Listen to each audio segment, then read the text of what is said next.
मैंने एक वीडियो देखा आपका पुराना, बलिया शहर है, छोटा-सा शहर, कोई मुंबईया कल्चर वहाँ नहीं है।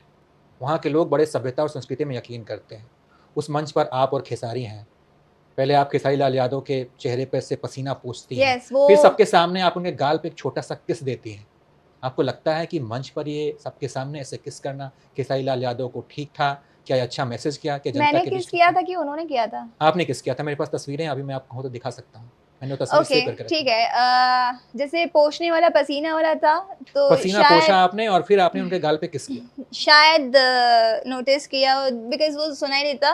वो जैसे उन्होंने इशारे में बोला कि ऐसे करो, वो करवा रहा था, वो बोले कि ऐसे पोंछो। फिर मैंने स्माइल भी करी थी, फिर बाद में वो चीज़ें फिर मैंने पोंछी थी, ये चीज़ हुई नहीं, थी। उसमें तो और एकदम किस बिल्कुल। वाली हुँ। उन्होंने किस किया था, फिर वो पब्लिक के सामने बोलते हैं, तो फिर बाद में वो करना किया, वो गाल पे किया था, हुँ। तो उस चीज़ को मैं ज़्यादा वो नहीं देती हूँ।